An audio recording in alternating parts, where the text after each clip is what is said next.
안녕하세요. 은총과 평화가 가득한 이야기 채널에 오신 것을 환영합니다. 오늘 여러분과 함께 나눌 이야기는 우리 삶에서 불가능이라 여기는 절망의 순간에 희망의 빛을 비춰주는 한 성인의 삶에 관한 것입니다.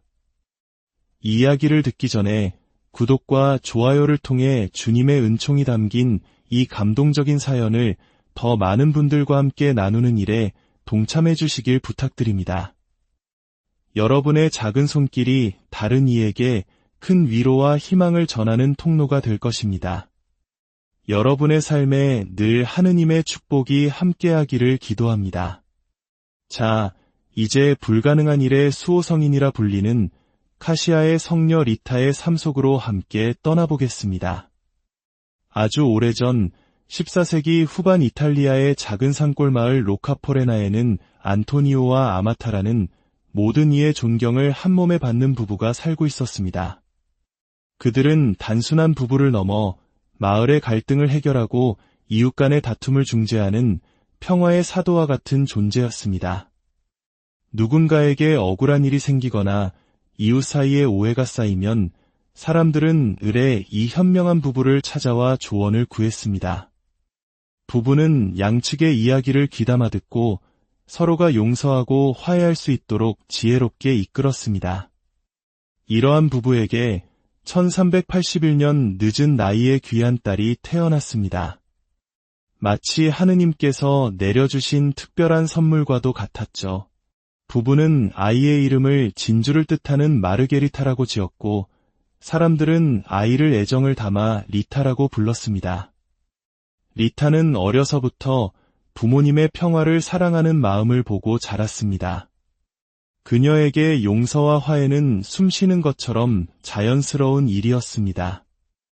소녀 시절의 리타는 특히 카시아에 있는 아우구스티노의 수녀원을 자주 찾아가곤 했습니다. 그곳에서 기도하며 언젠가 자신도 저 수녀님들처럼 온전히 하느님께 삶을 바치고 싶다는 꿈을 키웠습니다. 그녀가 가장 좋아했던 장소는 성 아우구스티노 성당이었는데 그곳에서 그녀는 하느님과 또 자신이 친구라고 부르던 모든 성인들에게 기도를 드리곤 했습니다. 히포의 성 아우구스티노, 세레자 요한, 그리고 톨렌티노의 성 니콜라오는 그녀가 특별히 사랑하고 의지했던 3명의 수호성인이었습니다. 하지만 당시의 관습은 리타의 꿈과는 다른 길을 예비하고 있었습니다. 부모님은 그 시대의 풍습에 따라 리타를 파올로 만친이라는 젊은이와 결혼시키기로 약속했습니다. 파올로는 좋은 사람이었지만 성격이 불같고 다혈질적인 면이 있는 남자였습니다. 효심이 깊었던 리타는 부모님의 결정에 순종하여 파올로와 결혼했습니다. 리타는 지혜로운 아내이자 사랑이 넘치는 어머니였습니다. 파올로와 리타 사이에는 2 아들이 태어났고 가족은 비록 소박했지만 믿음과 사랑 안에서 행복한 나날을 보냈습니다. 하지만 그들이 살던 시대는 정치적으로 매우 혼란스러웠고 가문과 가문 사이에 뿌리 깊은 반목과 갈등이 끊이지 않았습니다. 특히 피해 복수라고 불리는 벤데타 관습은 세대를 이어 증오의 악순환을 낳고 있었습니다. 비극은 예고 없이 찾아왔습니다. 남편 파올로가 바로 이 가문 간의 갈등에 휘말려 목숨을 잃고 만 것입니다. 아직 2 아들이 어렸을 때 일어난 참극이었습니다. 리타의 슬픔은 하늘을 찌를 듯했습니다. 그녀는 이 모든 비극이 어디서 시작되었는지 알고 있었습니다. 남편의 가문과 다른 가문 사이에 오랫동안 이어져 온 증오의 사슬이 결국 남편의 목숨을 앗아간 것입니다.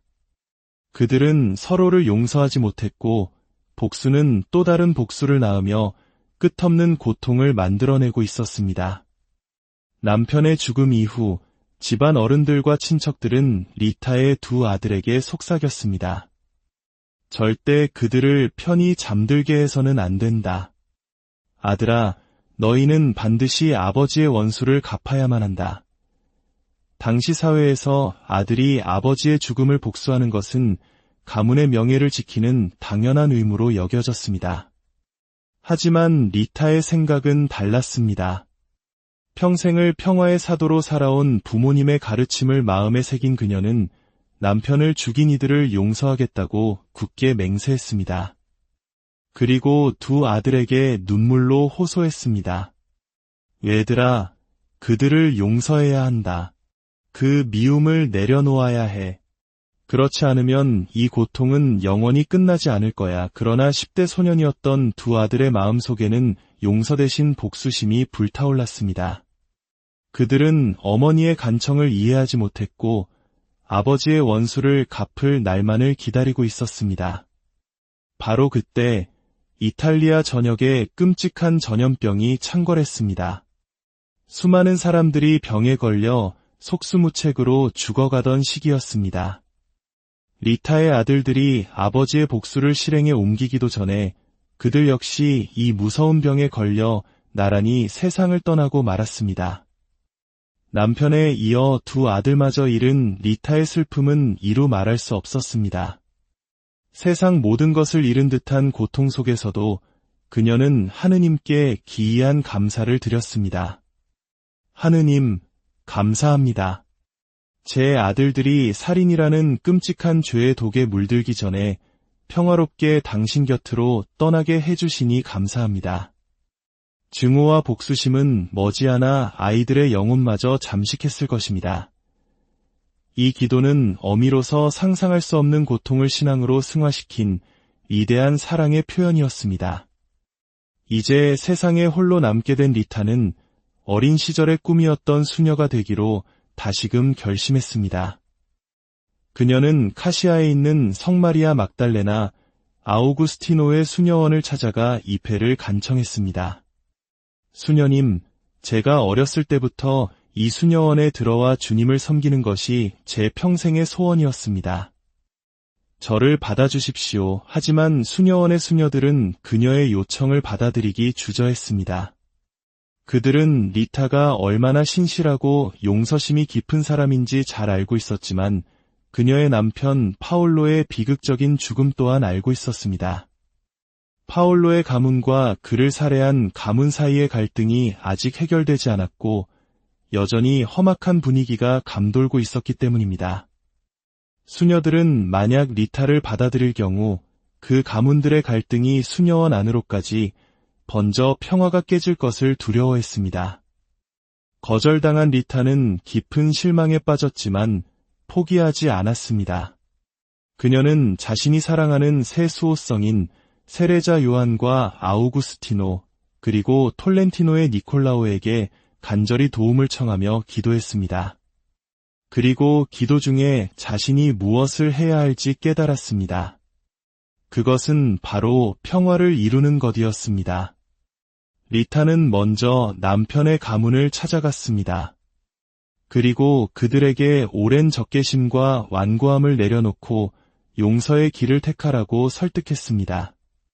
그녀의 용기와 진심에 감동한 그들은 마침내 화해에 동의했습니다.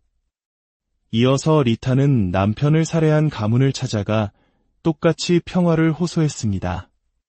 이제는 평화를 이룰 때입니다.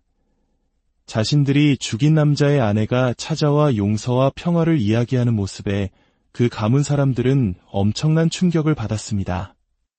리타가 겪었을 상상할 수 없는 고통과 그 모든 것을 넘어선 그녀의 위대한 사랑 앞에서 그들의 완고했던 마음도 마침내 녹아내렸습니다. 리타는 수십 세대에 걸쳐 이어져 온 두 가문의 피비린내 나는 증오의 사슬을 끊어냈습니다. 실로 불가능해 보였던 일을 이뤄낸 것입니다. 이 소식을 들은 수녀원은 마침내 그녀에게 문을 열어주었고 리타는 36세의 나이로 그토록 염원하던 수녀원에 입회할 수 있었습니다. 그녀는 고대 성 아우구스티노의 규칙을 따르며 하느님께 자신의 삶을 봉헌했습니다. 예수님, 감사합니다. 당신을 섬길 기회를 주셔서 진심으로 감사합니다. 수녀원 안에서도 그녀의 평화를 만드는 능력은 계속해서 빛을 발했습니다.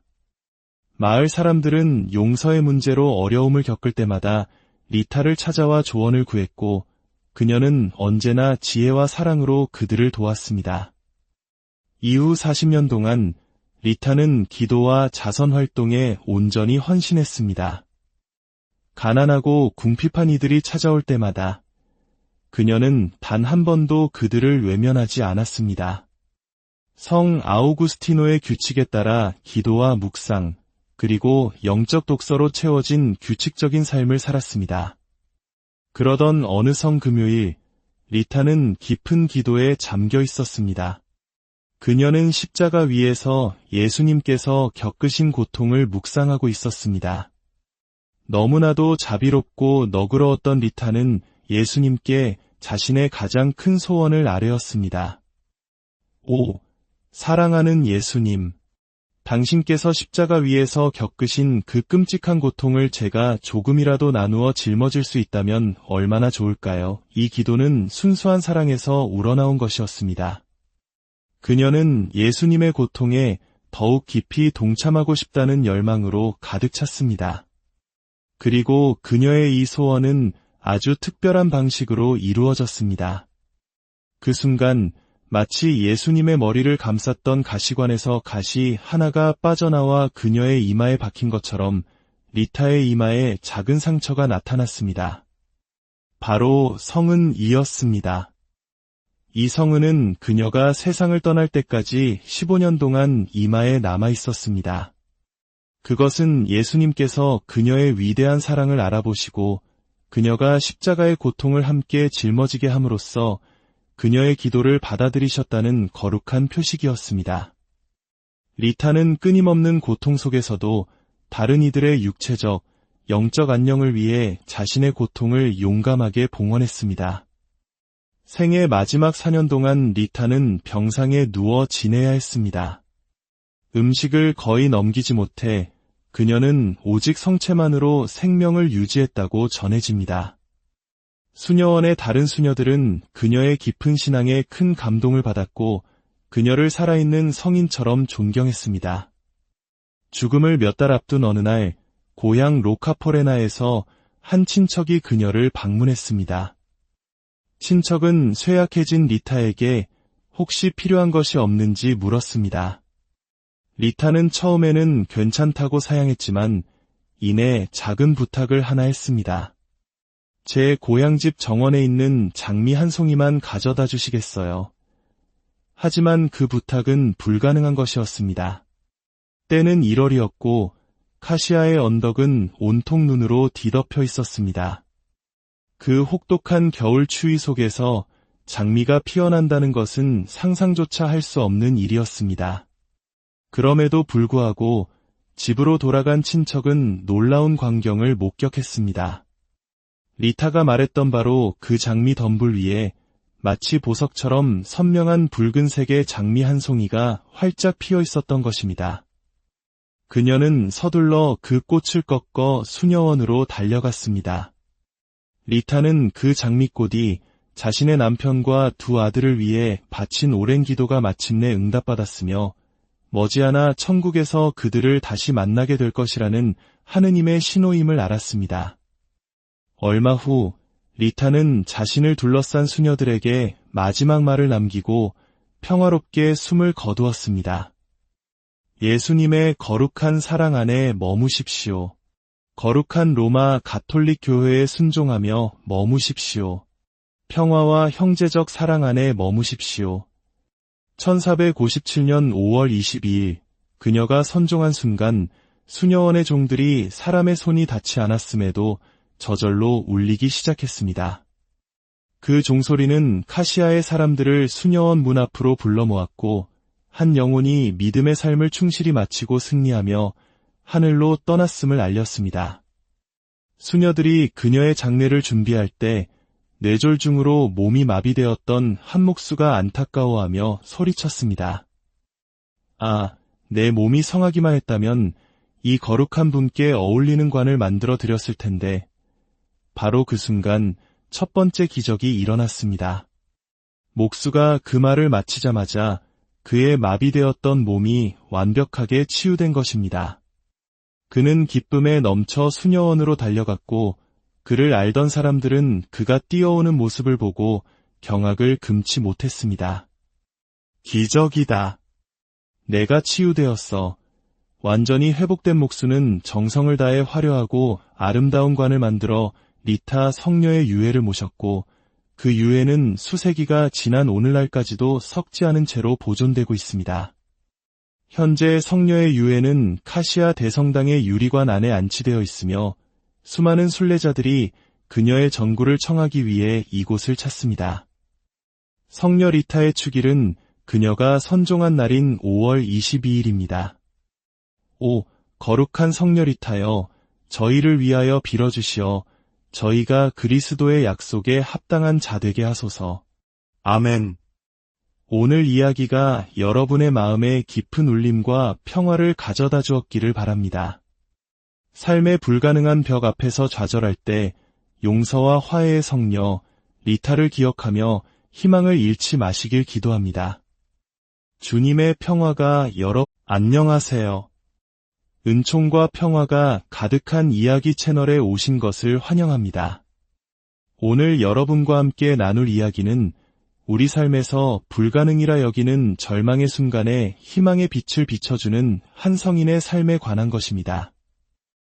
이 이야기를 듣기 전에 구독과 좋아요를 통해 주님의 은총이 담긴 이 감동적인 사연을 더 많은 분들과 함께 나누는 일에 동참해 주시길 부탁드립니다.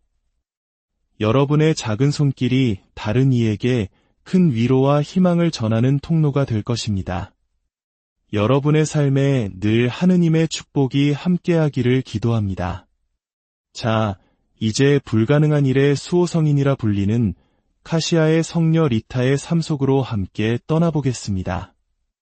아주 오래전 14세기 후반 이탈리아의 작은 산골 마을 로카포레나에는 안토니오와 아마타라는 모든 이의 존경을 한몸에 받는 부부가 살고 있었습니다. 그들은 단순한 부부를 넘어 마을의 갈등을 해결하고 이웃 간의 다툼을 중재하는 평화의 사도와 같은 존재였습니다. 누군가에게 억울한 일이 생기거나 이웃 사이에 오해가 쌓이면 사람들은 을에 이 현명한 부부를 찾아와 조언을 구했습니다. 부부는 양측의 이야기를 귀담아 듣고 서로가 용서하고 화해할 수 있도록 지혜롭게 이끌었습니다. 이러한 부부에게 1381년 늦은 나이에 귀한 딸이 태어났습니다. 마치 하느님께서 내려주신 특별한 선물과도 같았죠. 부부는 아이의 이름을 진주를 뜻하는 마르게리타라고 지었고 사람들은 아이를 애정을 담아 리타라고 불렀습니다. 리타는 어려서부터 부모님의 평화를 사랑하는 마음을 보고 자랐습니다. 그녀에게 용서와 화해는 숨쉬는 것처럼 자연스러운 일이었습니다. 소녀 시절의 리타는 특히 카시아에 있는 아우구스티노의 수녀원을 자주 찾아가곤 했습니다. 그곳에서 기도하며 언젠가 자신도 저 수녀님들처럼 온전히 하느님께 삶을 바치고 싶다는 꿈을 키웠습니다. 그녀가 가장 좋아했던 장소는 성 아우구스티노 성당이었는데 그곳에서 그녀는 하느님과 또 자신이 친구라고 부르던 모든 성인들에게 기도를 드리곤 했습니다. 히포의 성 아우구스티노, 세레자 요한, 그리고 톨렌티노의 성 니콜라오는 그녀가 특별히 사랑하고 의지했던 3명의 수호성인이었습니다. 하지만 당시의 관습은 리타의 꿈과는 다른 길을 예비하고 있었습니다. 부모님은 그 시대의 풍습에 따라 리타를 파올로 만친이라는 젊은이와 결혼시키기로 약속했습니다. 파올로는 좋은 사람이었지만 성격이 불같고 다혈질적인 면이 있는 남자였습니다. 효심이 깊었던 리타는 부모님의 결정에 순종하여 파올로와 결혼했습니다. 리타는 지혜로운 아내이자 사랑이 넘치는 어머니였습니다. 파올로와 리타 사이에는 2 아들이 태어났고 가족은 비록 소박했지만 믿음과 사랑 안에서 행복한 나날을 보냈습니다. 하지만 그들이 살던 시대는 정치적으로 매우 혼란스러웠고 가문과 가문 사이에 뿌리 깊은 반목과 갈등이 끊이지 않았습니다. 특히 피해 복수라고 불리는 벤데타 관습은 세대를 이어 증오의 악순환을 낳고 있었습니다. 비극은 예고 없이 찾아왔습니다. 남편 파올로가 바로 이 가문 간의 갈등에 휘말려 목숨을 잃고 만 것입니다. 아직 두 아들이 어렸을 때 일어난 참극이었습니다. 리타의 슬픔은 하늘을 찌를 듯했습니다. 그녀는 이 모든 비극이 어디서 시작되었는지 알고 있었습니다. 남편의 가문과 다른 가문 사이에 오랫동안 이어져 온 증오의 사슬이 결국 남편의 목숨을 앗아간 것입니다. 그들은 서로를 용서하지 못했고 복수는 또 다른 복수를 낳으며 끝없는 고통을 만들어내고 있었습니다. 남편의 죽음 이후 집안 어른들과 친척들은 리타의 두 아들에게 속삭였습니다. 절대 그들을 편히 잠들게 해서는 안 된다. 아들아, 너희는 반드시 아버지의 원수를 갚아야만 한다. 당시 사회에서 아들이 아버지의 죽음을 복수하는 것은 가문의 명예를 지키는 당연한 의무로 여겨졌습니다. 하지만 리타의 생각은 달랐습니다. 평생을 평화의 사도로 살아온 부모님의 가르침을 마음에 새긴 그녀는 남편을 죽인 이들을 용서하겠다고 굳게 맹세했습니다. 그리고 두 아들에게 눈물로 호소했습니다. 얘들아, 그들을 용서해야 한다. 그 미움을 내려놓아야 해. 그렇지 않으면 이 고통은 영원히 끝나지 않을 거야. 그러나 10대 소년이었던 두 아들의 마음속에는 용서 대신 복수심이 불타올랐습니다. 그들은 어머니의 간청을 이해하지 못했고 아버지의 원수를 갚을 날만을 기다리고 있었습니다. 바로 그때 이탈리아 전역에 끔찍한 전염병이 창궐했습니다. 수많은 사람들이 병에 걸려 속수무책으로 죽어가던 시기였습니다. 리타의 아들들이 아버지의 복수를 실행에 옮기기도 전에 그들 역시 이 무서운 병에 걸려 나란히 세상을 떠나고 말았습니다. 남편에 이어 두 아들마저 잃은 리타의 슬픔은 이루 말할 수 없었습니다. 세상 모든 것을 잃은 듯한 고통 속에서도 그녀는 하느님께 기이한 감사를 드렸습니다. 하느님, 감사합니다. 제 아들들이 살인이라는 끔찍한 죄의 독에 물들기 전에 평화롭게 당신 곁으로 떠나게 해주시니 감사합니다. 증오와 복수심은 머지않아 아이들의 영혼마저 잠식했을 것입니다. 이 기도는 어미로서 상상할 수 없는 고통을 신앙으로 승화시킨 위대한 사랑의 표현이었습니다. 이제 세상에 홀로 남게 된 리타는 어린 시절의 꿈이었던 수녀가 되기로 다시금 결심했습니다. 그녀는 카시아에 있는 성마리아 막달레나 아우구스티노의 수녀원을 찾아가 입회를 간청했습니다. 수녀님, 제가 어렸을 때부터 이 수녀원에 들어와 주님을 섬기는 것이 제 평생의 소원이었습니다.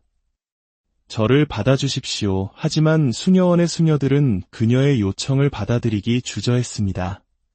그들은 리타가 얼마나 신실하고 용서심이 깊은 사람인지 잘 알고 있었지만 그녀의 남편 파올로의 비극적인 죽음 또한 알고 있었습니다. 파올로의 가문과 그를 살해한 가문 사이의 갈등이 아직 해결되지 않았고 여전히 험악한 분위기가 감돌고 있었기 때문입니다. 수녀들은 만약 리타를 받아들일 경우 그 가문들의 갈등이 수녀원 안으로까지 번져 평화가 깨질 것을 두려워했습니다. 거절당한 리타는 깊은 실망에 빠졌지만 포기하지 않았습니다. 그녀는 자신이 사랑하는 세 수호성인 세레자 요한과 아우구스티노 그리고 톨렌티노의 니콜라오에게 간절히 도움을 청하며 기도했습니다. 그리고 기도 중에 자신이 무엇을 해야 할지 깨달았습니다. 그것은 바로 평화를 이루는 것이었습니다. 리타는 먼저 남편의 가문을 찾아갔습니다. 그리고 그들에게 오랜 적개심과 완고함을 내려놓고 용서의 길을 택하라고 설득했습니다. 그녀의 용기와 진심에 감동한 그들은 마침내 화해에 동의했습니다. 이어서 리타는 남편을 살해한 가문을 찾아가 똑같이 평화를 호소했습니다. 이제는 평화를 이룰 때입니다. 자신들이 죽인 남자의 아내가 찾아와 용서와 평화를 이야기하는 모습에 그 가문 사람들은 엄청난 충격을 받았습니다. 리타가 겪었을 상상할 수 없는 고통과 그 모든 것을 넘어선 그녀의 위대한 사랑 앞에서 그들의 완고했던 마음도 마침내 녹아내렸습니다. 리타는 수십 세대에 걸쳐 이어져 온 두 가문의 피비린내 나는 증오의 사슬을 끊어냈습니다. 실로 불가능해 보였던 일을 이뤄낸 것입니다. 이 소식을 들은 수녀원은 마침내 그녀에게 문을 열어주었고 리타는 36세의 나이로 그토록 염원하던 수녀원에 입회할 수 있었습니다. 그녀는 고대 성 아우구스티노의 규칙을 따르며 하느님께 자신의 삶을 봉헌했습니다. 예수님, 감사합니다. 당신을 섬길 기회를 주셔서 진심으로 감사합니다. 수녀원 안에서도 그녀의 평화를 만드는 능력은 계속해서 빛을 발했습니다. 마을 사람들은 용서의 문제로 어려움을 겪을 때마다 리타를 찾아와 조언을 구했고 그녀는 언제나 지혜와 사랑으로 그들을 도왔습니다. 이후 40년 동안 리타는 기도와 자선 활동에 온전히 헌신했습니다. 가난하고 궁핍한 이들이 찾아올 때마다 그녀는 단 한 번도 그들을 외면하지 않았습니다. 성 아우구스티노의 규칙에 따라 기도와 묵상, 그리고 영적 독서로 채워진 규칙적인 삶을 살았습니다. 그러던 어느 성 금요일, 리타는 깊은 기도에 잠겨 있었습니다. 그녀는 십자가 위에서 예수님께서 겪으신 고통을 묵상하고 있었습니다. 너무나도 자비롭고 너그러웠던 리타는 예수님께 자신의 가장 큰 소원을 아뢰었습니다. 오, 사랑하는 예수님, 당신께서 십자가 위에서 겪으신 그 끔찍한 고통을 제가 조금이라도 나누어 짊어질 수 있다면 얼마나 좋을까요? 이 기도는 순수한 사랑에서 우러나온 것이었습니다. 그녀는 예수님의 고통에 더욱 깊이 동참하고 싶다는 열망으로 가득 찼습니다. 그리고 그녀의 이 소원은 아주 특별한 방식으로 이루어졌습니다. 그 순간 마치 예수님의 머리를 감쌌던 가시관에서 가시 하나가 빠져나와 그녀의 이마에 박힌 것처럼 리타의 이마에 작은 상처가 나타났습니다. 바로 성은이었습니다. 이 성은은 그녀가 세상을 떠날 때까지 15년 동안 이마에 남아 있었습니다. 그것은 예수님께서 그녀의 위대한 사랑을 알아보시고 그녀가 십자가의 고통을 함께 짊어지게 함으로써 그녀의 기도를 받아들이셨다는 거룩한 표식이었습니다. 리타는 끊임없는 고통 속에서도 다른 이들의 육체적, 영적 안녕을 위해 자신의 고통을 용감하게 봉헌했습니다. 생애 마지막 4년 동안 리타는 병상에 누워 지내야 했습니다. 음식을 거의 넘기지 못해 그녀는 오직 성체만으로 생명을 유지했다고 전해집니다. 수녀원의 다른 수녀들은 그녀의 깊은 신앙에 큰 감동을 받았고 그녀를 살아있는 성인처럼 존경했습니다. 죽음을 몇 달 앞둔 어느 날 고향 로카포레나에서 한 친척이 그녀를 방문했습니다. 친척은 쇠약해진 리타에게 혹시 필요한 것이 없는지 물었습니다. 리타는 처음에는 괜찮다고 사양했지만 이내 작은 부탁을 하나 했습니다. 제 고향집 정원에 있는 장미 한 송이만 가져다 주시겠어요? 하지만 그 부탁은 불가능한 것이었습니다. 때는 1월이었고 카시아의 언덕은 온통 눈으로 뒤덮여 있었습니다. 그 혹독한 겨울 추위 속에서 장미가 피어난다는 것은 상상조차 할 수 없는 일이었습니다. 그럼에도 불구하고 집으로 돌아간 친척은 놀라운 광경을 목격했습니다. 리타가 말했던 바로 그 장미 덤불 위에 마치 보석처럼 선명한 붉은색의 장미 한 송이가 활짝 피어 있었던 것입니다. 그녀는 서둘러 그 꽃을 꺾어 수녀원으로 달려갔습니다. 리타는 그 장미꽃이 자신의 남편과 두 아들을 위해 바친 오랜 기도가 마침내 응답받았으며 머지않아 천국에서 그들을 다시 만나게 될 것이라는 하느님의 신호임을 알았습니다. 얼마 후 리타는 자신을 둘러싼 수녀들에게 마지막 말을 남기고 평화롭게 숨을 거두었습니다. 예수님의 거룩한 사랑 안에 머무십시오. 거룩한 로마 가톨릭 교회에 순종하며 머무십시오. 평화와 형제적 사랑 안에 머무십시오. 1457년 5월 22일, 그녀가 선종한 순간 수녀원의 종들이 사람의 손이 닿지 않았음에도 저절로 울리기 시작했습니다. 그 종소리는 카시아의 사람들을 수녀원 문 앞으로 불러 모았고, 한 영혼이 믿음의 삶을 충실히 마치고 승리하며 하늘로 떠났음을 알렸습니다. 수녀들이 그녀의 장례를 준비할 때 뇌졸중으로 몸이 마비되었던 한 목수가 안타까워하며 소리쳤습니다. 아, 내 몸이 성하기만 했다면 이 거룩한 분께 어울리는 관을 만들어 드렸을 텐데. 바로 그 순간 첫 번째 기적이 일어났습니다. 목수가 그 말을 마치자마자 그의 마비되었던 몸이 완벽하게 치유된 것입니다. 그는 기쁨에 넘쳐 수녀원으로 달려갔고, 그를 알던 사람들은 그가 뛰어오는 모습을 보고 경악을 금치 못했습니다. 기적이다. 내가 치유되었어. 완전히 회복된 목수는 정성을 다해 화려하고 아름다운 관을 만들어 리타 성녀의 유해를 모셨고, 그 유해는 수세기가 지난 오늘날까지도 썩지 않은 채로 보존되고 있습니다. 현재 성녀의 유해는 카시아 대성당의 유리관 안에 안치되어 있으며, 수많은 순례자들이 그녀의 전구를 청하기 위해 이곳을 찾습니다. 성녀 리타의 축일은 그녀가 선종한 날인 5월 22일입니다. 오, 거룩한 성녀 리타여, 저희를 위하여 빌어주시어 저희가 그리스도의 약속에 합당한 자 되게 하소서. 아멘. 오늘 이야기가 여러분의 마음에 깊은 울림과 평화를 가져다 주었기를 바랍니다.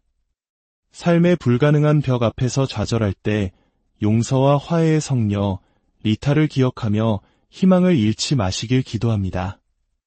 주님의 평화가 안녕하세요. 은총과 평화가 가득한 이야기 채널에 오신 것을 환영합니다.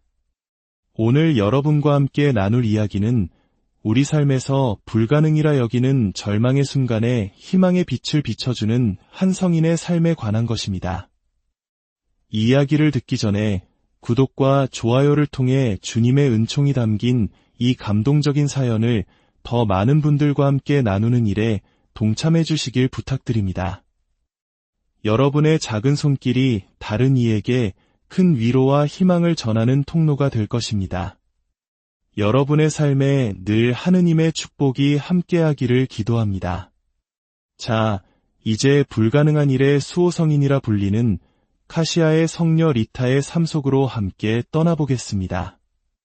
아주 오래전 14세기 후반 이탈리아의 작은 산골 마을 로카포레나에는 안토니오와 아마타라는 모든 이의 존경을 한몸에 받는 부부가 살고 있었습니다. 그들은 단순한 부부를 넘어 마을의 갈등을 해결하고 이웃 간의 다툼을 중재하는 평화의 사도와 같은 존재였습니다. 누군가에게 억울한 일이 생기거나 이웃 사이에 오해가 쌓이면 사람들은 을에 이 현명한 부부를 찾아와 조언을 구했습니다. 부부는 양측의 이야기를 귀담아 듣고 서로가 용서하고 화해할 수 있도록 지혜롭게 이끌었습니다. 이러한 부부에게 1381년 늦은 나이에 귀한 딸이 태어났습니다. 마치 하느님께서 내려주신 특별한 선물과도 같았죠. 부부는 아이의 이름을 진주를 뜻하는 마르게리타라고 지었고, 사람들은 아이를 애정을 담아 리타라고 불렀습니다. 리타는 어려서부터 부모님의 평화를 사랑하는 마음을 보고 자랐습니다. 그녀에게 용서와 화해는 숨쉬는 것처럼 자연스러운 일이었습니다. 소녀 시절의 리타는 특히 카시아에 있는 아우구스티노의 수녀원을 자주 찾아가곤 했습니다. 그곳에서 기도하며 언젠가 자신도 저 수녀님들처럼 온전히 하느님께 삶을 바치고 싶다는 꿈을 키웠습니다.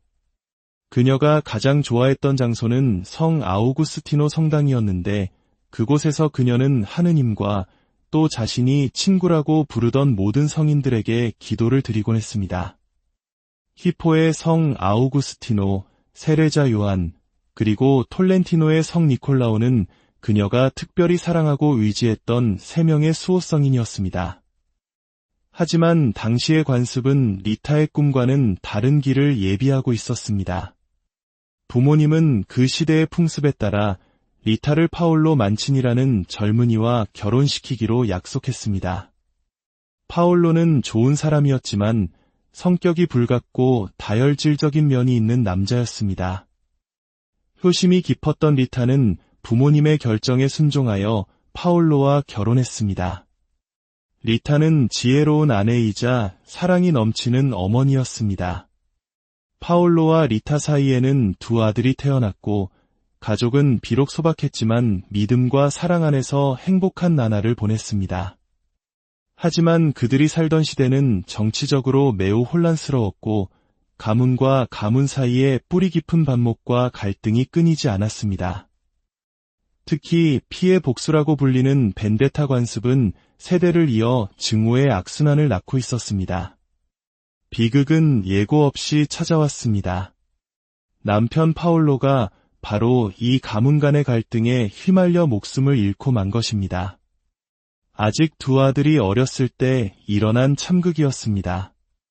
리타의 슬픔은 하늘을 찌를 듯했습니다. 그녀는 이 모든 비극이 어디서 시작되었는지 알고 있었습니다. 남편의 가문과 다른 가문 사이에 오랫동안 이어져 온 증오의 사슬이 결국 남편의 목숨을 앗아간 것입니다. 그들은 서로를 용서하지 못했고 복수는 또 다른 복수를 낳으며 끝없는 고통을 만들어내고 있었습니다. 남편의 죽음 이후 집안 어른들과 친척들은 리타의 2 아들에게 속삭였습니다. 절대 그들을 편히 잠들게 해서는 안 된다. 아들아, 너희는 반드시 아버지의 원수를 갚아야만 한다. 당시 사회에서 아들이 아버지의 죽음을 복수하는 것은 가문의 명예를 지키는 당연한 의무로 여겨졌습니다. 하지만 리타의 생각은 달랐습니다.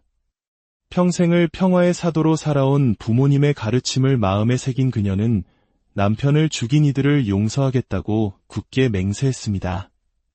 그리고 2 아들에게 눈물로 호소했습니다. 얘들아, 그들을 용서해야 한다. 그 미움을 내려놓아야 해.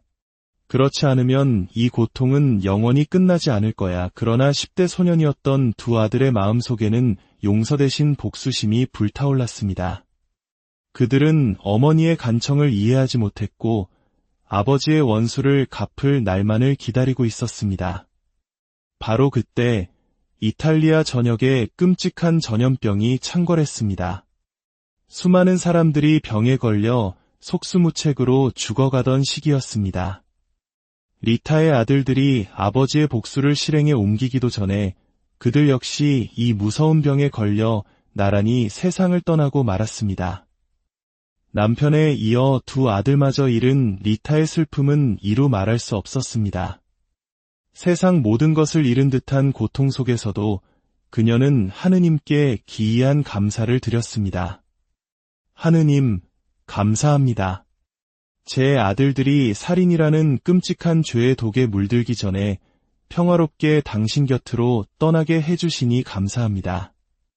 증오와 복수심은 머지않아 아이들의 영혼마저 잠식했을 것입니다. 이 기도는 어미로서 상상할 수 없는 고통을 신앙으로 승화시킨 위대한 사랑의 표현이었습니다. 이제 세상에 홀로 남게 된 리타는 어린 시절의 꿈이었던 수녀가 되기로 다시금 결심했습니다. 그녀는 카시아에 있는 성마리아 막달레나 아우구스티노의 수녀원을 찾아가 입회를 간청했습니다. 수녀님, 제가 어렸을 때부터 이 수녀원에 들어와 주님을 섬기는 것이 제 평생의 소원이었습니다.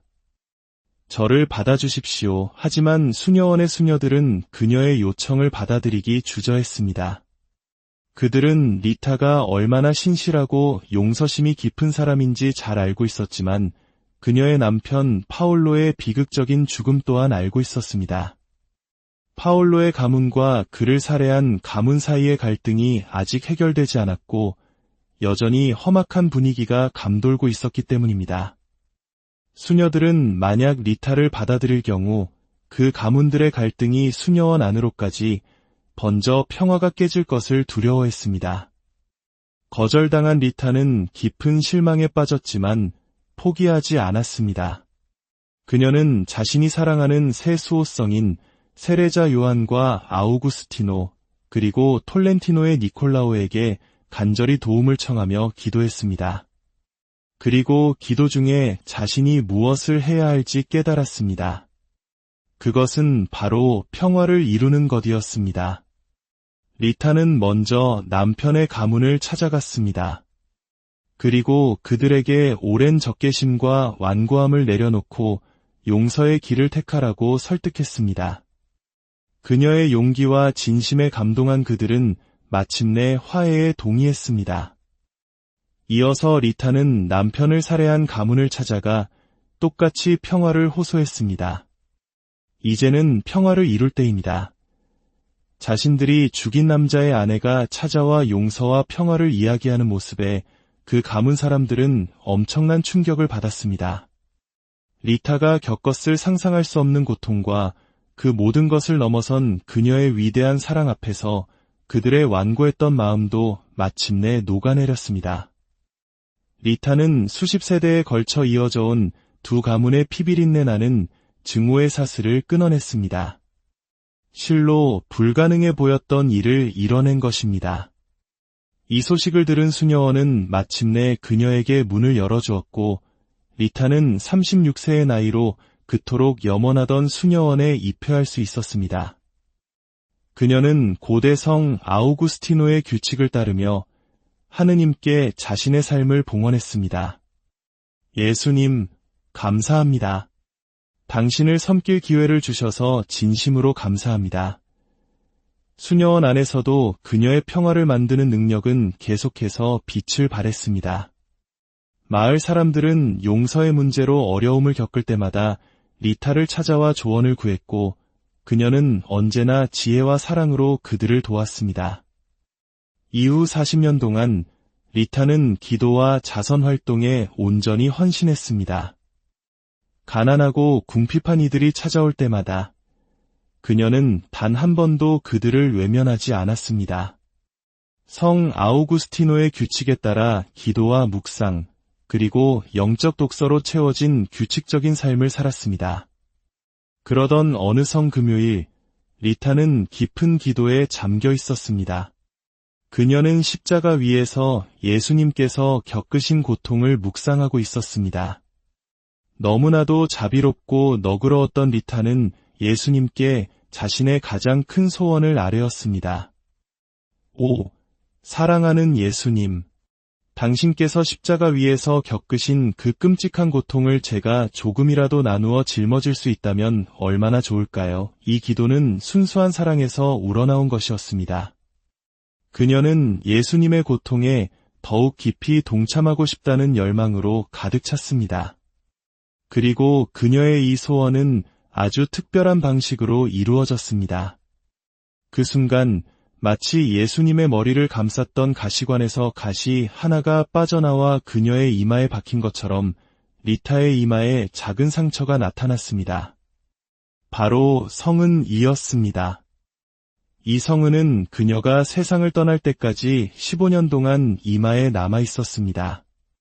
그것은 예수님께서 그녀의 위대한 사랑을 알아보시고 그녀가 십자가의 고통을 함께 짊어지게 함으로써 그녀의 기도를 받아들이셨다는 거룩한 표식이었습니다. 리타는 끊임없는 고통 속에서도 다른 이들의 육체적, 영적 안녕을 위해 자신의 고통을 용감하게 봉헌했습니다. 생애 마지막 4년 동안 리타는 병상에 누워 지내야 했습니다. 음식을 거의 넘기지 못해 그녀는 오직 성체만으로 생명을 유지했다고 전해집니다. 수녀원의 다른 수녀들은 그녀의 깊은 신앙에 큰 감동을 받았고 그녀를 살아있는 성인처럼 존경했습니다. 죽음을 몇 달 앞둔 어느 날 고향 로카포레나에서 한 친척이 그녀를 방문했습니다. 친척은 쇠약해진 리타에게 혹시 필요한 것이 없는지 물었습니다. 리타는 처음에는 괜찮다고 사양했지만 이내 작은 부탁을 하나 했습니다. 제 고향집 정원에 있는 장미 한 송이만 가져다 주시겠어요? 하지만 그 부탁은 불가능한 것이었습니다. 때는 1월이었고 카시아의 언덕은 온통 눈으로 뒤덮여 있었습니다. 그 혹독한 겨울 추위 속에서 장미가 피어난다는 것은 상상조차 할 수 없는 일이었습니다. 그럼에도 불구하고 집으로 돌아간 친척은 놀라운 광경을 목격했습니다. 리타가 말했던 바로 그 장미 덤불 위에 마치 보석처럼 선명한 붉은색의 장미 한 송이가 활짝 피어 있었던 것입니다. 그녀는 서둘러 그 꽃을 꺾어 수녀원으로 달려갔습니다. 리타는 그 장미꽃이 자신의 남편과 두 아들을 위해 바친 오랜 기도가 마침내 응답받았으며 머지않아 천국에서 그들을 다시 만나게 될 것이라는 하느님의 신호임을 알았습니다. 얼마 후 리타는 자신을 둘러싼 수녀들에게 마지막 말을 남기고 평화롭게 숨을 거두었습니다. 예수님의 거룩한 사랑 안에 머무십시오. 거룩한 로마 가톨릭 교회에 순종하며 머무십시오. 평화와 형제적 사랑 안에 머무십시오. 1457년 5월 22일 그녀가 선종한 순간 수녀원의 종들이 사람의 손이 닿지 않았음에도 저절로 울리기 시작했습니다. 그 종소리는 카시아의 사람들을 수녀원 문 앞으로 불러 모았고 한 영혼이 믿음의 삶을 충실히 마치고 승리하며 하늘로 떠났음을 알렸습니다.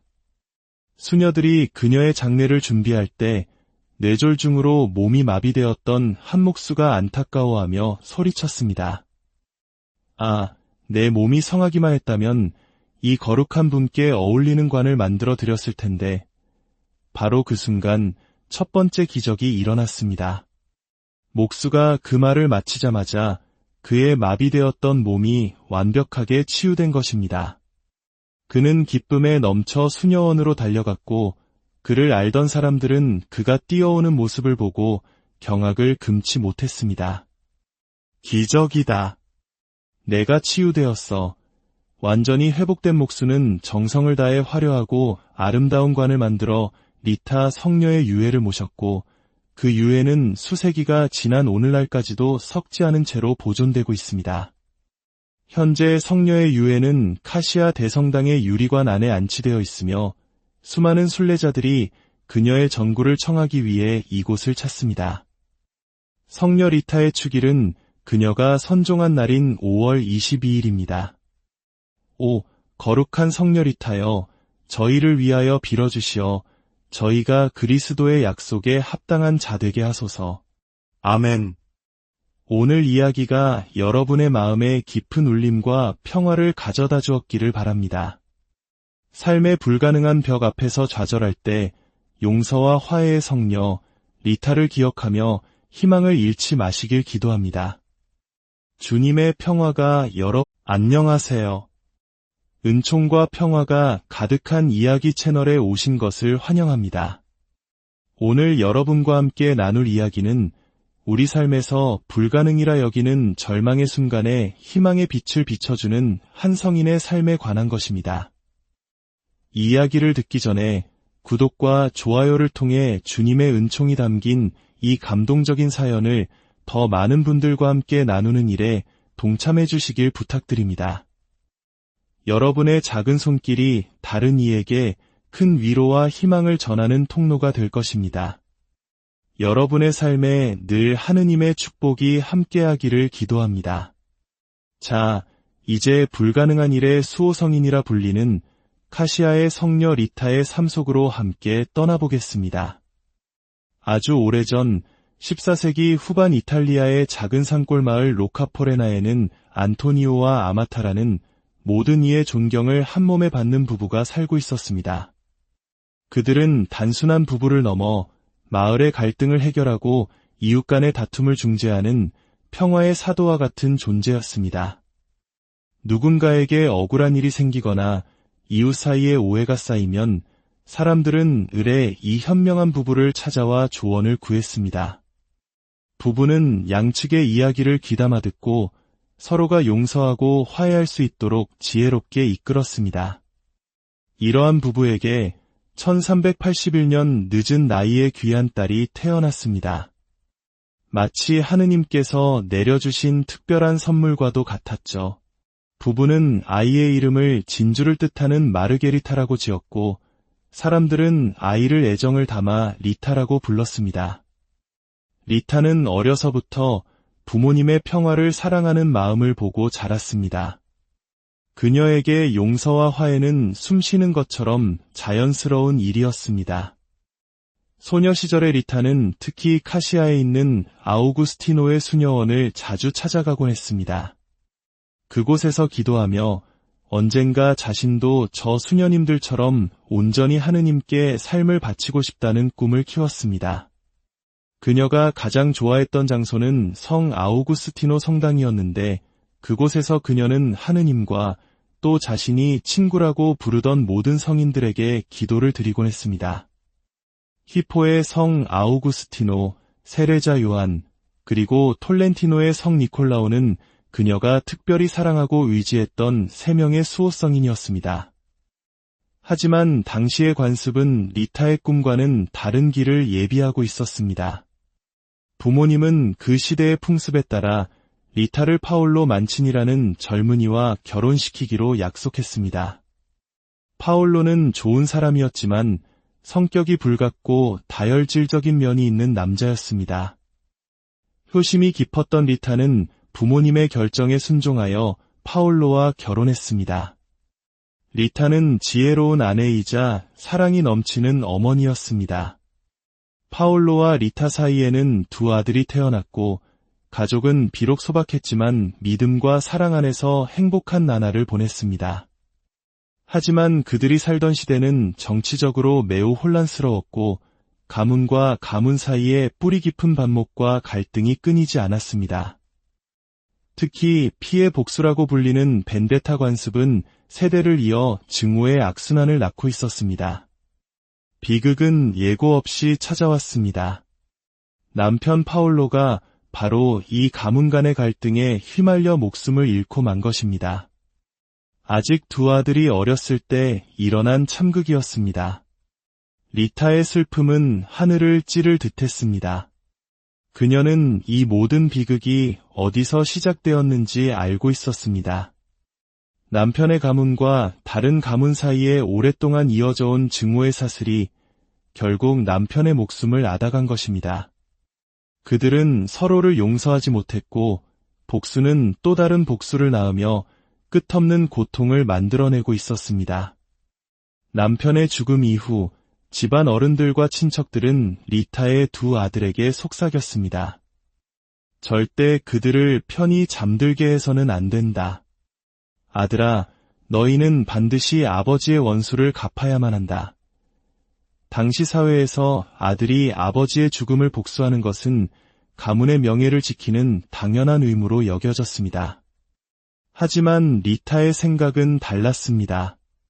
평생을 평화의 사도로 살아온 부모님의 가르침을 마음에 새긴 그녀는 남편을 죽인 이들을 용서하겠다고 굳게 맹세했습니다. 그리고 2 아들에게 눈물로 호소했습니다. 얘들아, 그들을 용서해야 한다. 그 미움을 내려놓아야 해. 그렇지 않으면 이 고통은 영원히 끝나지 않을 거야. 그러나 10대 소년이었던 2 아들의 마음속에는 용서 대신 복수심이 불타올랐습니다.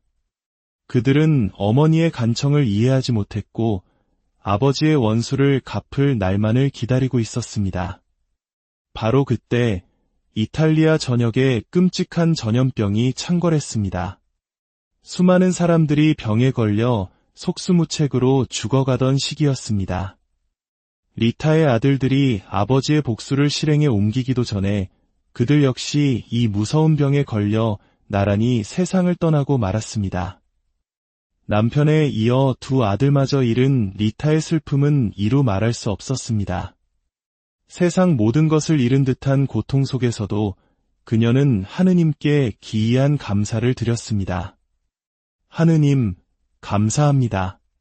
제 아들들이 살인이라는 끔찍한 죄의 독에 물들기 전에 평화롭게 당신 곁으로 떠나게 해주시니 감사합니다. 증오와 복수심은 머지않아 아이들의 영혼마저 잠식했을 것입니다. 이 기도는 어미로서 상상할 수 없는 고통을 신앙으로 승화시킨 위대한 사랑의 표현이었습니다. 이제 세상에 홀로 남게 된 리타는 어린 시절의 꿈이었던 수녀가 되기로 다시금 결심했습니다. 그녀는 카시아에 있는 성마리아 막달레나 아우구스티노의 수녀원을 찾아가 입회를 간청했습니다. 수녀님, 제가 어렸을 때부터 이 수녀원에 들어와 주님을 섬기는 것이 제 평생의 소원이었습니다. 저를 받아주십시오. 하지만 수녀원의 수녀들은 그녀의 요청을 받아들이기 주저했습니다. 그들은 리타가 얼마나 신실하고 용서심이 깊은 사람인지 잘 알고 있었지만 그녀의 남편 파올로의 비극적인 죽음 또한 알고 있었습니다. 파올로의 가문과 그를 살해한 가문 사이의 갈등이 아직 해결되지 않았고 여전히 험악한 분위기가 감돌고 있었기 때문입니다. 수녀들은 만약 리타를 받아들일 경우 그 가문들의 갈등이 수녀원 안으로까지 번져 평화가 깨질 것을 두려워했습니다. 거절당한 리타는 깊은 실망에 빠졌지만 포기하지 않았습니다. 그녀는 자신이 사랑하는 세 수호성인 세레자 요한과 아우구스티노 그리고 톨렌티노의 니콜라오에게 간절히 도움을 청하며 기도했습니다. 그리고 기도 중에 자신이 무엇을 해야 할지 깨달았습니다. 그것은 바로 평화를 이루는 것이었습니다. 리타는 먼저 남편의 가문을 찾아갔습니다. 그리고 그들에게 오랜 적개심과 완고함을 내려놓고 용서의 길을 택하라고 설득했습니다. 그녀의 용기와 진심에 감동한 그들은 마침내 화해에 동의했습니다. 이어서 리타는 남편을 살해한 가문을 찾아가 똑같이 평화를 호소했습니다. 이제는 평화를 이룰 때입니다. 자신들이 죽인 남자의 아내가 찾아와 용서와 평화를 이야기하는 모습에 그 가문 사람들은 엄청난 충격을 받았습니다. 리타가 겪었을 상상할 수 없는 고통과 그 모든 것을 넘어선 그녀의 위대한 사랑 앞에서 그들의 완고했던 마음도 마침내 녹아내렸습니다. 리타는 수십 세대에 걸쳐 이어져 온 두 가문의 피비린내 나는 증오의 사슬을 끊어냈습니다. 실로 불가능해 보였던 일을 이뤄낸 것입니다. 이 소식을 들은 수녀원은 마침내 그녀에게 문을 열어주었고 리타는 36세의 나이로 그토록 염원하던 수녀원에 입회할 수 있었습니다. 그녀는 고대 성 아우구스티노의 규칙을 따르며 하느님께 자신의 삶을 봉헌했습니다. 예수님, 감사합니다. 당신을 섬길 기회를 주셔서 진심으로 감사합니다. 수녀원 안에서도 그녀의 평화를 만드는 능력은 계속해서 빛을 발했습니다. 마을 사람들은 용서의 문제로 어려움을 겪을 때마다 리타를 찾아와 조언을 구했고 그녀는 언제나 지혜와 사랑으로 그들을 도왔습니다. 이후 40년 동안 리타는 기도와 자선 활동에 온전히 헌신했습니다. 가난하고 궁핍한 이들이 찾아올 때마다 그녀는 단 한 번도 그들을 외면하지 않았습니다. 성 아우구스티노의 규칙에 따라 기도와 묵상, 그리고 영적 독서로 채워진 규칙적인 삶을 살았습니다. 그러던 어느 성 금요일, 리타는 깊은 기도에 잠겨 있었습니다. 그녀는 십자가 위에서 예수님께서 겪으신 고통을 묵상하고 있었습니다. 너무나도 자비롭고 너그러웠던 리타는 예수님께 자신의 가장 큰 소원을 아뢰었습니다. 오, 사랑하는 예수님, 당신께서 십자가 위에서 겪으신 그 끔찍한 고통을 제가 조금이라도 나누어 짊어질 수 있다면 얼마나 좋을까요? 이 기도는 순수한 사랑에서 우러나온 것이었습니다. 그녀는 예수님의 고통에 더욱 깊이 동참하고 싶다는 열망으로 가득 찼습니다. 그리고 그녀의 이 소원은 아주 특별한 방식으로 이루어졌습니다. 그 순간 마치 예수님의 머리를 감쌌던 가시관에서 가시 하나가 빠져나와 그녀의 이마에 박힌 것처럼 리타의 이마에 작은 상처가 나타났습니다. 바로 성은 이었습니다. 이 성은은 그녀가 세상을 떠날 때까지 15년 동안 이마에 남아 있었습니다. 그것은 예수님께서 그녀의 위대한 사랑을 알아보시고 그녀가 십자가의 고통을 함께 짊어지게 함으로써 그녀의 기도를 받아들이셨다는 거룩한 표식이었습니다. 리타는 끊임없는 고통 속에서도